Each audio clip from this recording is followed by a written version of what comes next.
தமிழ் கதைக்கான நேயர்களுக்கு வணக்கம். இன்றைய கதை திருவோரத்தில்.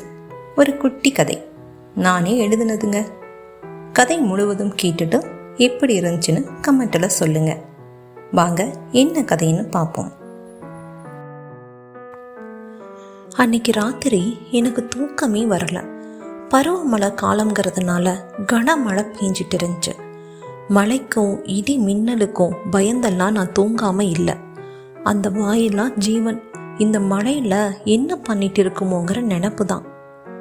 விடிஞ்சதும் எப்படியாவது மீட்டிங் இருக்குன்னு சொல்லிட்டு சீக்கிரமாகவே ஆஃபீஸுக்கு கிளம்பிடணும். காலையில் கொஞ்சம் மழை விட்டுருந்துச்சு. எப்பவும் போல கிளம்பாம கொஞ்சம் முன்னாடியே கிளம்பிட்டேன். போகிற வழியெல்லாம் அதே நினப்பில் தான் போயிட்டு இருந்தேன். அதுவும் ஆஃபீஸ் பக்கமும் வந்தாச்சு. பார்க்கிங்கில் வண்டியை நிறுத்தக்கூட முடியல. அவசரமாக நிறுத்தினேன். வேகமாக என் மனசு முழுதும் நிறைஞ்சிருக்கும் அந்த ஜீவராசியை தேடி ஓடுனேன். என் கண்ணு கெட்டின தூரத்துக்கு காணோம். ஒருவேளை நான் தான் கொஞ்சம் அவசரப்பட்டு சீக்கிரம் வந்துட்டேனா? சேச்சா, அப்படியெல்லாம் இல்லை. நேற்று ராத்திரி பெஞ்ச மழையில் அதனுடைய இடமே அடையாளம் தெரியாத அளவு தண்ணி நின்றுச்சு. எனக்கு இன்னும் கவலை அதிகமாயிருச்சு. கொஞ்ச நேரம் வெளியில் எங்கேயாவது தேடி பார்க்கலாம்னு நினச்சேன். கொஞ்ச தூரம் கால்நடையாக நடந்தேன். எங்கேயும் காணோம். அதுக்குள்ள ஆஃபீஸ் டைம் ஆயிடுச்சு. வேலையை ஆரம்பிக்கணுமே. தினசரி எந்திர வேலை என்ன அழைச்சிது. ஆனால் என் எண்ணம் முழுதும் அது எங்கே போயிருக்குமோன்னு இருந்துச்சு. கொஞ்ச நேரம் கால்ஸ் எல்லாம் அட்டன் பண்ணிட்டு மறுபடியும் வெளியில் வந்தேன். இன்னமுமா நீ வரலைன்னு நினச்சேன். எங்கேயோ தூரத்தில் கூட்டமாக நாய்களை குலைக்கிற சத்தம் கேட்டுச்சு. ஒருவேளை நீ அவங்க கிட்ட சிக்கிட்டியா? மனசை பதறிச்சு. ஆனாலும் மனசை தேத்திட்டு கொஞ்ச தூரம் வேகமாக நடந்தேன். ஓடுனேன்னே சொல்லலாம். அங்கே இருக்கிறவங்க எல்லாம் இந்த பொண்ணுக்கு என்ன ஆச்சுன்னு கேட்குற மாதிரி பார்க்குறாங்க. டீ கடைக்கு மட்டும் 10 தடவை போய் பார்த்துருப்பேன்.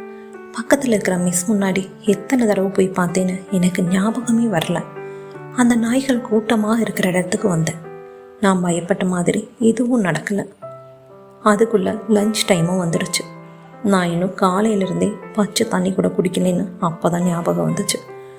அம்மா வேற 5-6 முறை கால் பண்ணிட்டாங்க.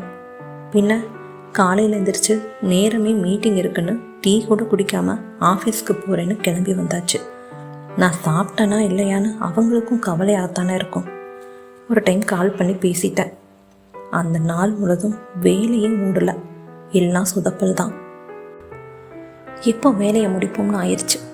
6 மணி ஆனதும் வேகமாக யார்கிட்டையும் சொல்லாமல் கிளம்பிட்டேன். எனக்கு கொஞ்சம் பதட்டம் அதிகமாகி கண்ணில் தண்ணி வர ஆரம்பிச்சிருச்சு. ஏன்னா அந்த வாயிலா ஜீவன் ஒரு நிறை மாத கர்ப்பிணி. இன்னைக்கு முழுதும் அவளை காணோம்னா அவளுக்கு ஏதாவது என் அழுகையை கட்டுப்படுத்தவே முடியல. அழுதுட்டேன். ரோட்டில் போகிறவங்க வரவங்க பற்றியெல்லாம் எதுவுமே நான் நினச்சிக்கல. கடைசியாக என் வண்டியை எடுத்துகிட்டு கிளம்பி ஆஃபீஸ் கிட்ட கொஞ்சம் தூரம் தாண்டி இருப்பேன். எதேச்சியாக வண்டியோடைய சைட் மிரரில் அதன் உருவம் தெரிஞ்சிச்சு. கொஞ்சம் தூரத்தில் நின்றுட்டு இருந்துச்சு. நாள் பூரா ஒருவேளை அதை பற்றியே நினச்சதுனாலையோ என்னமோ அப்படின்னு தான் எனக்கு தோணுச்சு. ஐயோ, அவளே தான். அவளுக்கு என்னாச்சு? என்னத்தான் கூப்பிடுறாளோ? வேகமாக அங்கேருந்து வந்தேன். ரொம்ப டயர்டாக இருந்துச்சு. பார்க்கவே பாவமாக நின்றுட்டு இருந்துச்சு. ஆனால் எங்கேயோ என்னை கூட்டிகிட்டு போகணும்னு அது நினச்சிருந்துச்சு. நானும் பின்னாலேயே நடந்தேன். இது வரைக்கும் எனக்கு இல்லாத பெரிய சந்தோஷம் அங்கே காத்துட்டு இருந்துச்சு. 4 குட்டிகள், அவ்வளோ அழகு. எந்த கலராக இருந்தாலும் குழந்தைங்க அழகு தானே. நான் கத்தி அழுதுட்டேன்.